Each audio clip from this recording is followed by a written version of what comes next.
Hello, spooky crew. Our tote bag drawing is officially closed, and we just want to say a massive thank you to everyone who entered. We are so grateful for the love and the support, and we have loved reading your reviews. Missed the tote? No worries.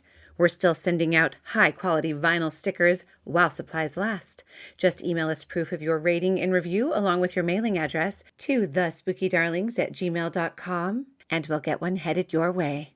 Quick promise, your address is only for mailing the sticker. No emails, no selling info, no funny business, just spooky gratitude. Thanks again for supporting the show. You are the reason we do this. You're listening to The Spooky Darlings, where three sisters share all kinds of stories about all the things that fascinate and fright them. Today, we are on our cryptid crawl, and we have reached one of our favorite beautiful states of Idaho. Mm-hmm. I am Emily. I'm Haley. I'm Nettie. And Idaho. Yep, that's Idaho's favorite joke. It's great. Right. Okay, so today we are sharing our stories of different cryptids from Idaho. And I mean, we talked about me going first, but I just introduced the episode. Does somebody else want to go first? Or should I just keep on going? You go, Nettie. Okay, I'll do it. Okay. So, the cryptid I'm sharing today, once again, as has been the norm for my past few cryptids, maybe is not considered a cryptid. But I think it could fall under the classification as cryptid. But the origins come from a Nez Perce legend. And if you up in this area, we're in the Pacific Northwest, and we're in the eastern half of Oregon, which borders the northern part of Idaho. And so we actually share the Nez Perce, where their tribe lived originally was kind of across the Idaho and eastern northeast Oregon border. And so we share a lot of the folklore and traditions are kind of shared between this. But this is the Nez Perce legend of the Pumwa. And the Pumwa is a shape-shifting witch woman, basically. I'm going to give you her origin story. You love covering witch women. I do. I like covering witch women, and I like covering mer creatures. Yes. Okay, so I like whatever. I mean, I just want to say, if you are a listener but don't look at our Instagrams or if you don't look at our socials, I like to imagine what the cryptid will look like when we do our art, when Emily does our art, because we take our Spooky Darlings logo and we turn ourselves into the cryptids we talk about. Mm-hmm. Emily does it. And so I kind of, every time I pick a cryptid, I'm like, what will I look like as this cryptid? It's so fun. Which is why I keep choosing pretty mermaids. And witchy women. Okay, so this is the Pumwa. So the first peoples of the Nez Perce had someone named Coyote, and Pumwa, or what eventually becomes known as the Pumwa, was the daughter of Coyote. But she got banished from the Camas Prairie for helping a witch capture all the salmon. And this happened near a place called Heart of the Monster, which I think is in northern Idaho, kind of just south and east of Lewiston is where this Heart of the Monster area is. It's kind of near Kamaya. It's either Kamaya or Kamia.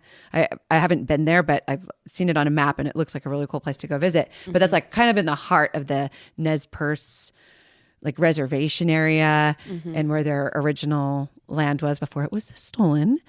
And so this girl, she gets banished from her tribe because she helps this witch capture all of the salmon, which led the people to famine. So her father, Coyote, says, you are banished. You have to go live with the cave people in the canyon. Coyote. And it's just reacting to your story, and that was really mean of Coyote. It was to not do to Pumwa. nice, but she maybe shouldn't have helped get all the salmon, so her people famined. Okay. So her people starved. But in this area is the Snake River, which is Hell's Canyon. And Hell's Canyon is the deepest canyon in North America. It's actually deeper than the Grand Canyon.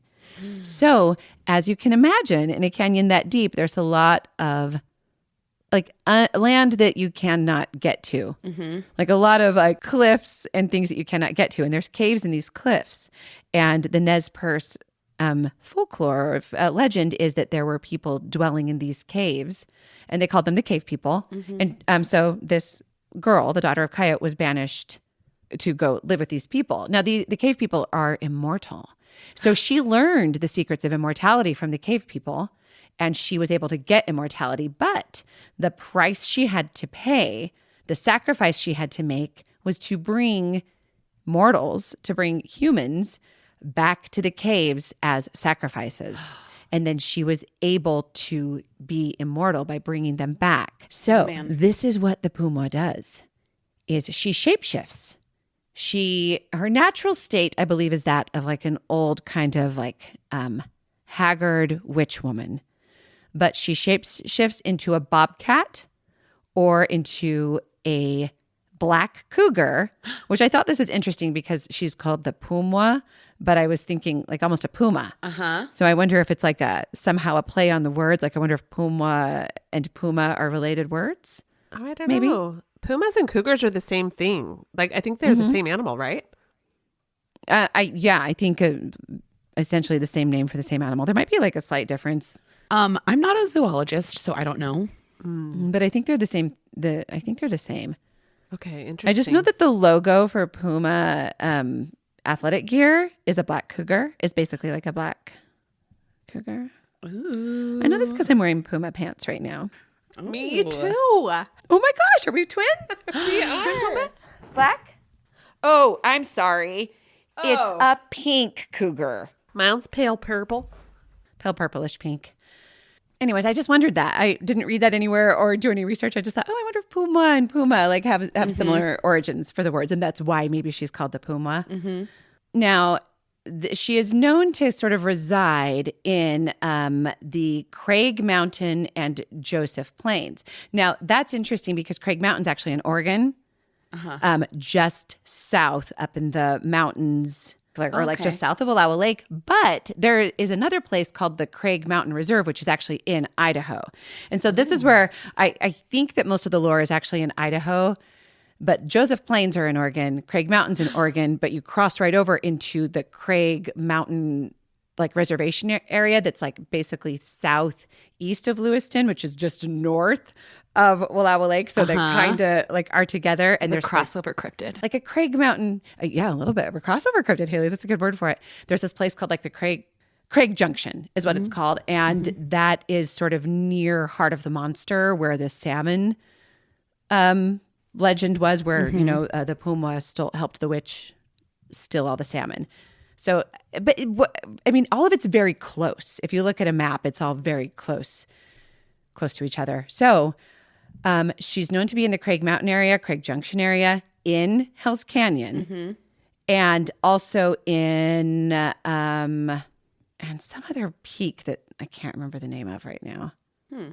Well, anyways, so this is what she does: shapeshifting into a cougar. Or into a beautiful young native woman. She lures victims into the canyons of the Snake and Salmon River. That's the one I was looking for. Salmon River. So the canyons of the Salmon River, which also can be quite steep. Yeah. And like cave systems are in that area, like unexplored cave systems. So now this is really creepy. There have actually been some eyewitness accounts, and they are current. So there was a huge fire in like 2015. I think that in 2015, there were two fires. 2015, I think, was the one that was like the Craig Mountain complex in Idaho. There was this huge fire, and then there was another one in 2021. And so there's a Reddit user that is now deleted, but his story was used on a different podcast. And so I was able to find that podcast, but he asked to be credited as the Whistle Pig on the other podcast I listened to, which was called Didn't Anyone Mention is the name of the podcast. And it really was cute. I had fun listening to it. It seems like there are a couple, Sam and Miguel are their names. And the episode was called The Legend of the Pumwa. Let me tell you now the story. This guy says that he's friends with someone who is of Nez Perce descent. Cool. And that the people talk about this legend as though it's true. And it's actually the puma is kind of used as a way to warn people from going into areas that are dangerous, like where you would fall off of a cliff or where you would go somewhere that you can't get out of. They think it's kind of used as that. But there was a firefighter who reported that as they were fighting the Snake River Complex fire, they were fighting the fire, and normally the wildlife all runs away from the fire, but he watched as this black cougar, which are actually not a thing because cougars are brown, not black. A black cougar chased a rabbit down a steep hill, like in towards the fire. What? And part of the legend of the Pumwa is that in order to get people and to trap people, she creates wildfires and she creates snowstorms. And then people end up getting trapped in the like cliffs and the like canyons in the firefighter and the snowstorm. So she creates these natural disasters. And then as people are trying to get to safety, she lures them into the caves. Wow. And then in the 2021.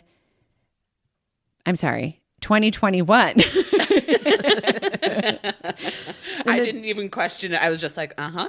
In the 2021, he said that he saw another firefighter. So this is a different firefighter, same guy reporting stories that he heard from other firefighters. 2021, he said that as the fire was flanking down the hill and he was coming out and he was like trying to bail out of the fire, like towards the river to get to safety.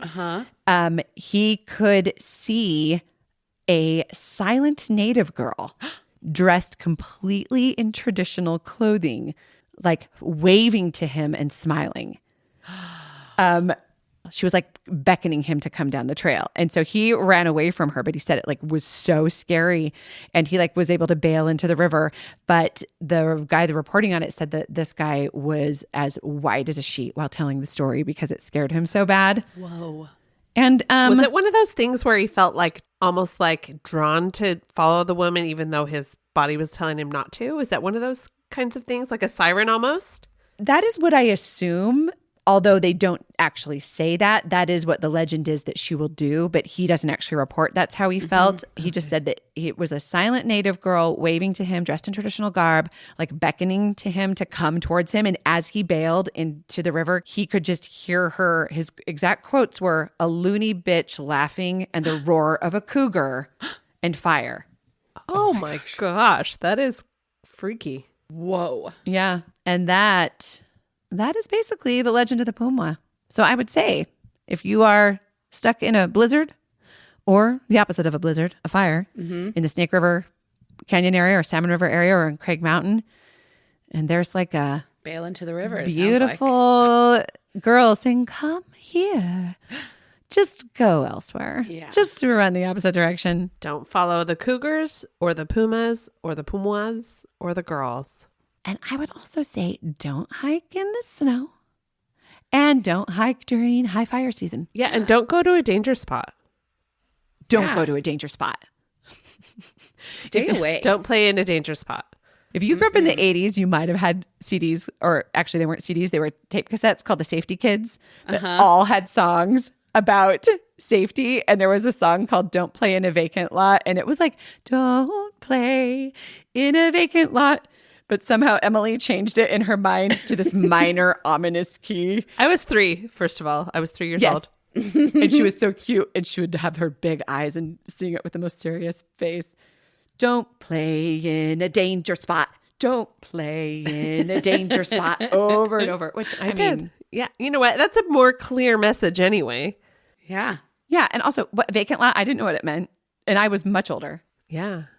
Danger know spot that. makes more sense. Yeah. Yeah, danger spot to me. I was like, yeah, no danger spots. Don't go to a danger spot. No way. Yeah, man. don't stay outside when it's dark. Don't be hanging around after school. I mean, that's the part where I'm like, why are you saying it in such a confusing way? Kids are, of course, going to hang around after school. Yeah. Also, explain what a vacant lot is. Like the word vacant, first of all, little kids don't know what vacant means. Vacant is something you learn when you're older. Yeah. Also, is that the most dangerous thing? I don't know. I'm really starting to question safety kids. Vacant lot? Is that the most dangerous thing we want to warn Well, kids it's where somebody against? can roll up and grab you. Yeah. Vacant parking lot? Yeah. Oh, yeah. Or just a vacant lot. Right. Yeah. All right. Well, that's the Pumwa. All right. Haley, you want to go next or do you want me to? Oh, I'm happy to go next. Sure. And I just want to say, Nettie, that was really cool. Yeah, nice. I liked hearing about the Pumwa. You're really cool. And you're welcome. And thank you for saying it was nice. All right. Are you guys ready to hear about my non-cryptid cryptid? I'm so excited. I am ready. I'm so jazzed about this. The Idaho Batholith. And it sounds like I have a lisp, but I don't. The Idaho Batholith is one of the largest rock formations in Idaho, I think in the world, but I put in Idaho. And not even scientists know how deep this rock formation goes. Oh. So what are they keeping from us? Well, I don't know. Is this where Heart of the Monster is? Is Idaho even real? I don't know. I think it is. We've been there. Or is it just a roof for the Dungeon of America? Wait a minute. Are you saying it's like a rock formation that's like it's not going deep into the ground. It's like crusting over the whole of Idaho? That is none of our business. Wait, is the batholith like a stake that stabs into the heart of Idaho? You guys, it is tens of miles deep. But we don't know how deep it goes. But how wide is it? None of our business.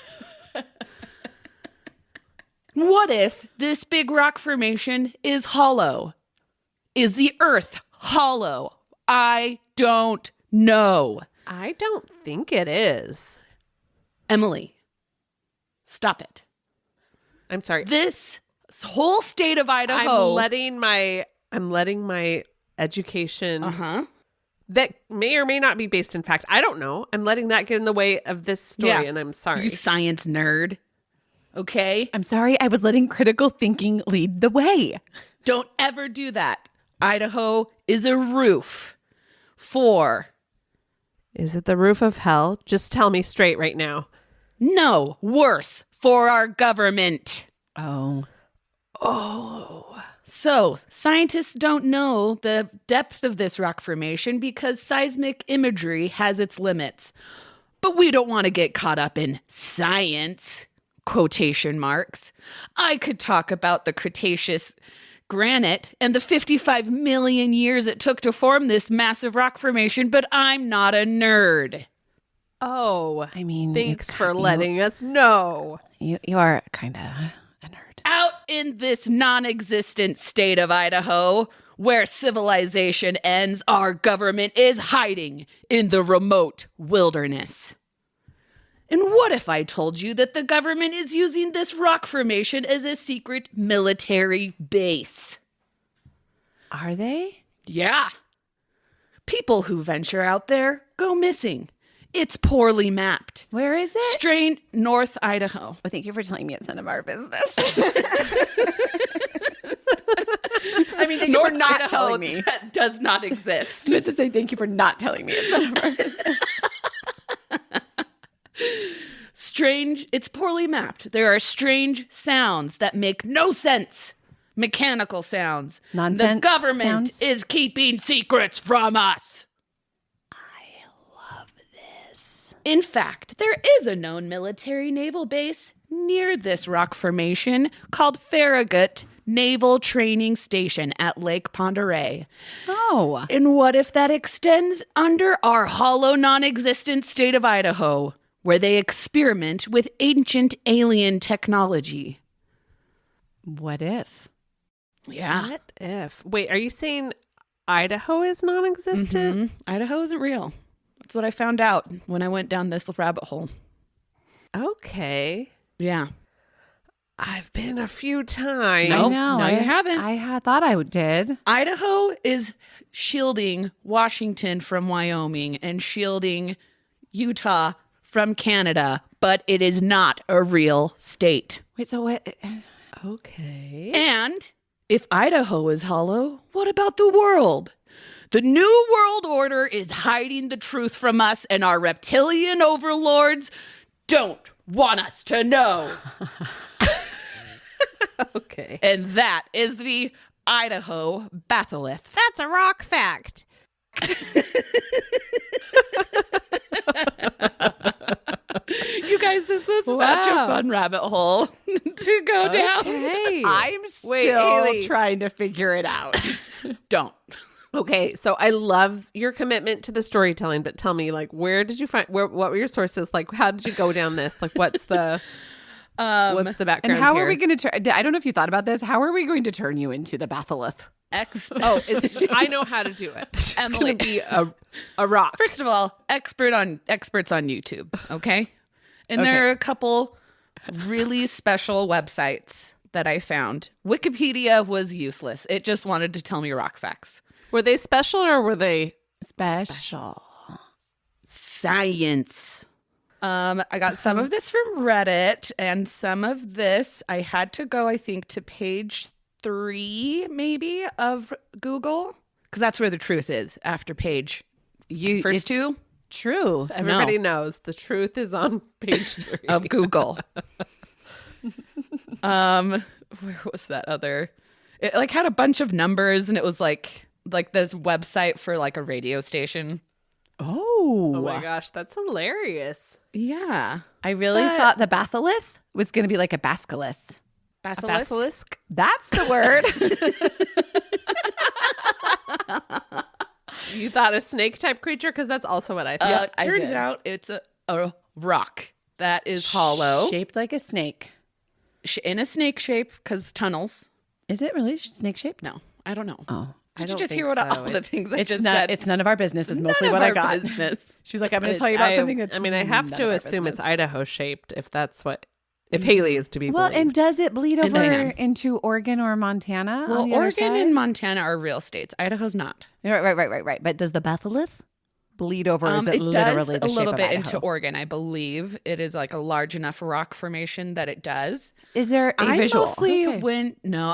went to the conspiracy theory side of this. I could topic. tell. I could tell. I didn't know. I didn't stay on the rock fact side of this. Oh. I'm actually very glad because that was amazing. Here's my smooth transition. I'm going to take us back to our preferred reality where Idaho is real and our whole family vacations there every summer. Yay! And we have for the last like almost 30 years, right? Like we've been vacationing at this really special spot, which I hesitate to even mention out loud on the podcast because it's so special. But so we have a special place in our hearts called McCall, Idaho, and it is a little adorable town on the south side of Payette Lake in Idaho. So before Western settlements came to the area, it's believed that Native Americans believed that there was an evil spirit that dwelled in the lake that is now called the Payette Lake. Ooh. In Idaho folklore, That's why I feel so there peaceful is there. a creature. What'd you say, Nettie? So that's why I feel so peaceful there. Right at home. Yeah. In Idaho folklore, there's a creature known as Slimy Slim or the Twilight Dragon of Payette Lake, and then that eventually came to be known as Sharlie. So this is the name given to the sea serpent that is much like the Loch Ness Monster that is believed by some to live in the deep waters of the Payette Lake near McCall, Idaho. Mm-hmm. Yep. So could this creature that the natives believed in, the evil spirit in the lake, could this be the same sea monster that people have claimed to see since then, or is that something else? Sightings show up again and again in records because they were reported in newspapers at the time.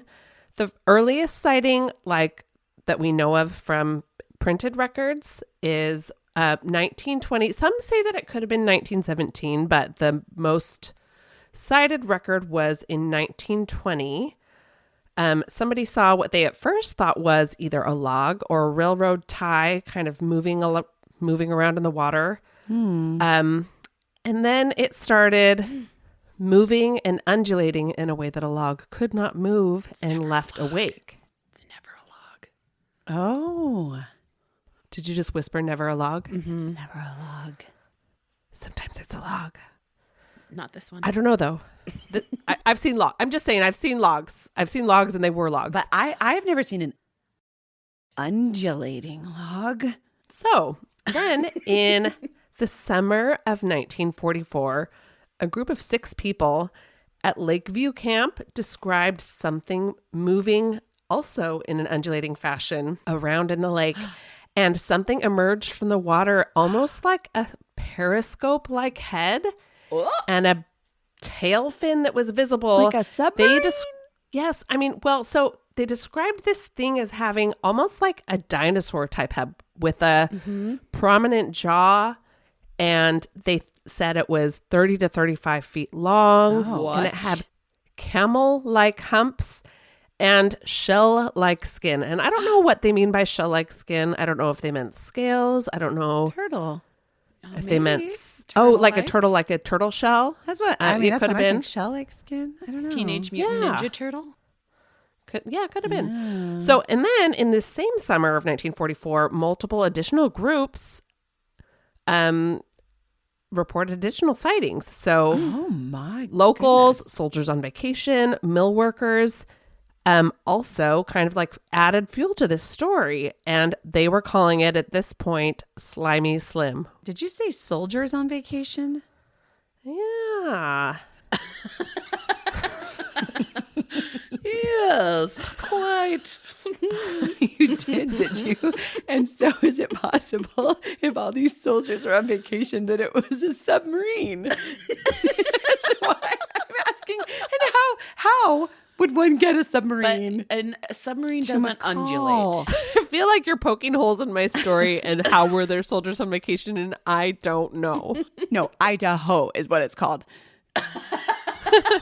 Listen, Okay. I take back. Listen, I thought submarine just because you said periscope earlier, and then when you said soldiers, I was like, this cements it. But then Haley, she said periscope-like head. but then you said undulate, and I was like, you're right. A submarine does not undulate. And then I also was thinking logistically, how would one get a submarine to McCall to Payette Lake? On those teeny tiny windy roads. Yeah, without anyone seeing. You could not. Well, the government, as we know, the government is hiding the state of Idaho from us. Well, you know so- what? They could have smuggled it under the Batholith.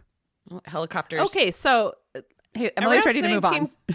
Around 1946, about 20 people in a group witnessed something that was around 40 feet long that kept diving and leaving a wake akin to a small motorboat. And that's something that's repeatedly described as like there's a wake, there's no boat, but there's a boat that's left that looks kind of like the wake of a small motorboat. In 1947, 2 sportsmen from Oregon described seeing a large wake with 3 humps. And they estimated also that the creature was around 40 feet. Whoa.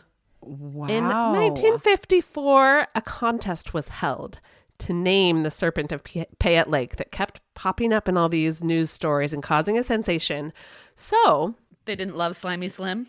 I thought Slimy Slim was great. I also like Slimy Slim. You know what? Also, the Twilight Dragon of Payette Lake had a pretty great ring to it. That's a beautiful. But the winning entry was from Leslie Hennifer Turi of Springfield, Virginia. She wasn't even from Idaho, but somehow she was able to write in and win. Was she 10? And in her letter, I picture her in her 50s, but I do not know how old she was. Probably has a shampoo set. Maybe so. So in her letter to the person who put this out, she said, "Why don't you call the thing Sharlie? You know, was you der Sharlie?" This was a reference to the popular catchphrase often spoken by Jack Pearl during his old-time radio show, which I didn't know about, but that was like apparently a catchphrase. So She won. Not know either. they named him Sharlie after that catchphrase, "Was you der Sharlie?" So anyway, Wow. Sharlie was reportedly sighted dozens of times between 1965 and the last documented sighting, which was in 1997. And I did ask my daughter Julia if she thought she had seen Sharlie, and she hesitated long enough for me to be like, "Oh my gosh, did she see it?" And then she finally she was like, "No." Oh my gosh, that's so cute. I thought maybe she was like gearing up to like confess that she had seen it. Or maybe she was trying to like think up a way to like fake me into a story, but she has not seen it. Anyway, so a lot of Sharlie's sightings are preserved as local newspaper clippings, and the University of Idaho, their McCall Public Library digital collection has a dedicated Sharlie folder spanning from 1944 to 2015.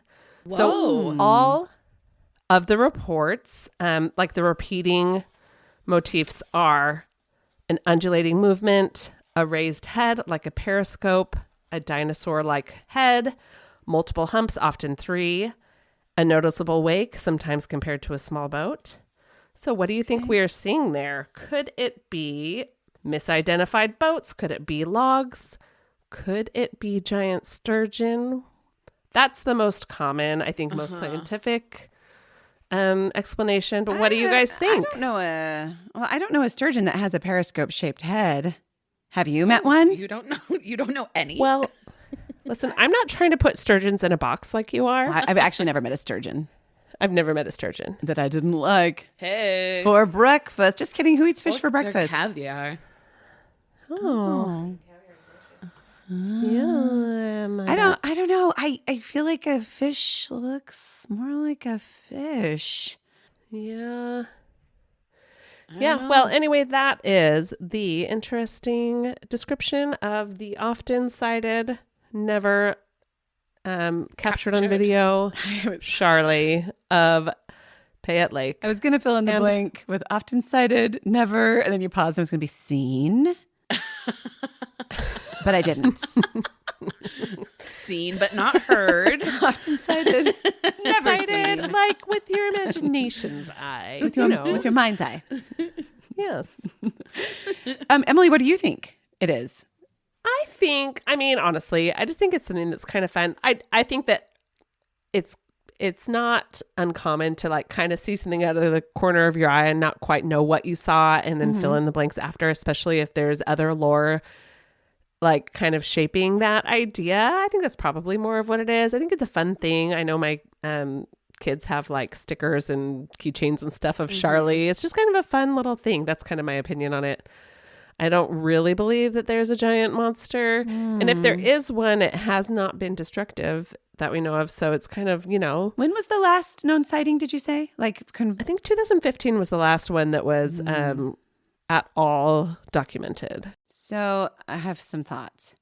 Sounds like it was spotted a lot until they decided to name it Sharlie. And then it like wasn't spotted for a while. And I think that it was pissed because it was like, I could have been known as the Twilight. What was Dragon thing? The Twilight Dragon. And now you're calling me Sharlie. Then it's like, I'm going to go to my depths. I mean, that was like 60 years. I mean, it was 1954 that they named it Sharlie. And I think there were dozens of sightings after that. But you're right. Maybe Sharlie is getting more shy because of Maybe we Shy should Sharlie. change it to Shylie. Ooh. Yeah. No, That's right. Sounds like it. Listen, to anyone who knows this lady that named him, I get it. It was a joke at the time, and everyone thought it was funny, and it was relevant.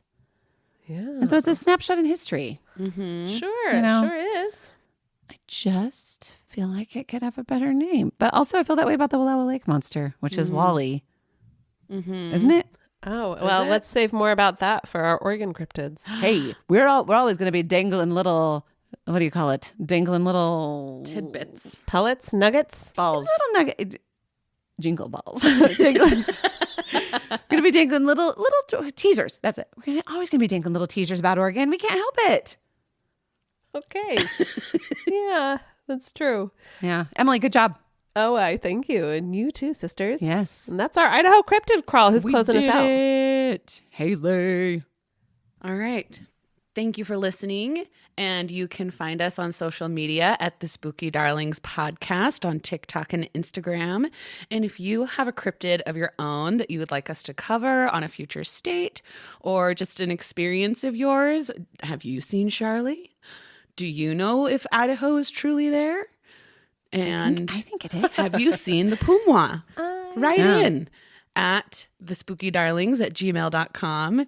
And as always, thank you for listening. And we appreciate you. And Leave us a and leave us a 5-star review on Apple Podcasts, Spotify, Amazon, wherever you listen. It helps us get more visibility on the apps. And we've got merch. I forgot to mention that on the last one. We've got merch. All right.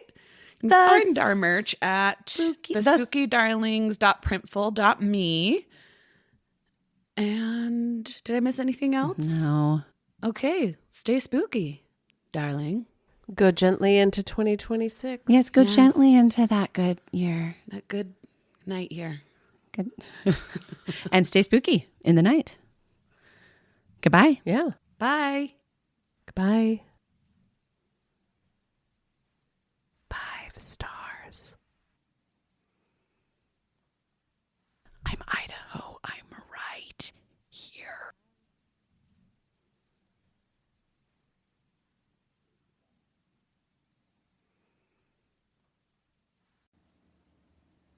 Before we disappear into the shadows, don't forget, we're still sending out vinyl stickers. Leave us a rating and review and email us proof to thespookydarlings@gmail.com, along with your mailing address, and we'll send you some spooky snail mail while supplies last. And if your heart is still mourning that tote bag, may we gently tempt your way toward our merch store at thespookydarlings.printful.me. Treat yourself. You deserve it. Thanks for listening. And as always, stay spooky.